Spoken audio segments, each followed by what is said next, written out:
என் அருமை சகோதர சகோதரிகளே, ஆண்டவருடைய நாமத்திலே உங்கள் ஒவ்வொருவரையும் வாழ்த்தி வரவேற்கிறேன்.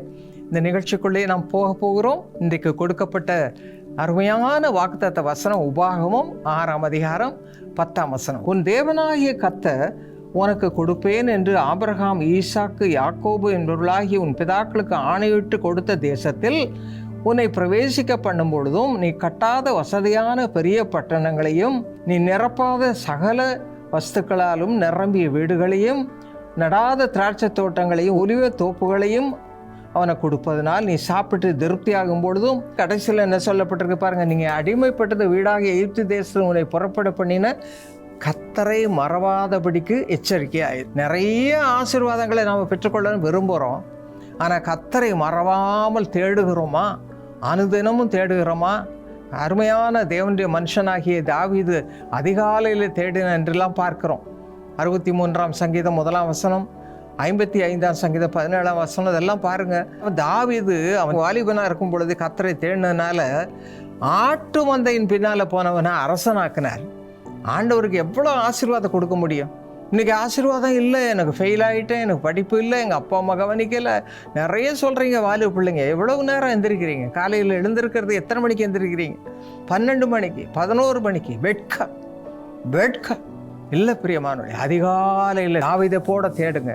சாதாரண மேய்ப்பனாக இருந்த அவனை ஆண்டவர் எங்கேயோ கொண்டு போய் பெரிய பவர்ஃபுல் கிங், நல்ல வல்லமுள்ள ராஜனாக மாற்றினார். கர்த்தரால் மட்டும்தான் முடியும். கர்த்தரின் மேய்ப்பராக இருந்தா தாட்சி அடைய. அப்படியாக நீங்கள் தேடும் பொழுது ஆண்டவருடைய ஆசீர்வாதம். அதைத்தான் ஏசாயா 1ஆம் அதிகாரம் 19ஆம் வசனத்தில் என்ன வாசிக்கிறோம்? நீங்கள் மனம் உருந்தி செவி கொடுத்தால் தேசத்தின் நன்மையை பூசிப்பீர்கள். இன்னைக்கு ஆசீர்வாதம் வேணும், நல்ல வேலை வேணும், நல்ல மனைவி வேணும், நல்ல புருஷன் வேணும், நல்ல சம்பாத்தியம் வேணும், பிள்ளைங்க வேணும், எல்லாம் வேணும்.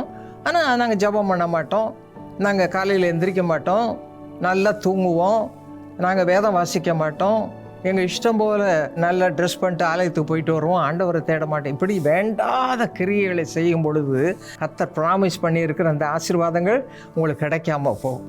இந்த ப்ராமிஸ் எல்லாம் உங்களுக்கு கிடைக்கணும்னா தாவீதை போல ஆண்டவரை தேடுங்க. பாருங்கள், ஏசாயா 57ஆம் அதிகாரம் 13ஆம் வசனத்தில் வாசிக்கிறோம், கர்த்தரை நம்பி இருக்கிறவனோ தேசத்தை சுதந்திரித்து என் பரிசுத்த பருவத்திலே காணியாட்சிக்காரனாயிருப்பான். இதெல்லாம் வேத வசனம் சொல்லுகிறது. உங்களுக்கு ஆசீர்வாதம் வேணுமா? நீங்கள் மேலே மேலே மேலே உயரணுமா? எல்லா பக்கமும் செழிப்பு வேணுமா? கர்த்தரை நம்பி இருங்க, கர்த்தரை தேடுங்க.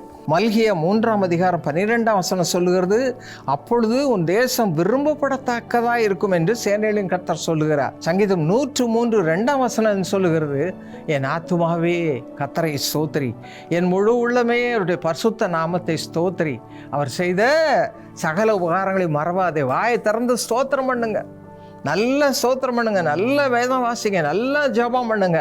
அப்பொழுது இந்த சொன்னது போல ஆணையிட்டு கொடுத்த தேசத்தில் உன்னை பிரவேசிக்க பண்ணும்பொழுதும் நீ கட்டாத வசதியான பெரிய பட்டணங்களையும் உனக்கு கொடுப்பதினால் கர்த்தரை மறவாமல் அவரை தேடுவதிலே ஜாக்கிரதையாயிருப்போம். இப்பொழுது நாம் தேடாமல் இருப்போமானால் ஆண்டவரிடத்திலே அறிக்கையிட்டு, ஆண்டவரே நம் அந்நியம் எனக்கு கிருபை தாரும், கற்றுத்தாரும், பயபக்தியை தாரும் என்று நம்மை அர்ப்பணிப்போமா?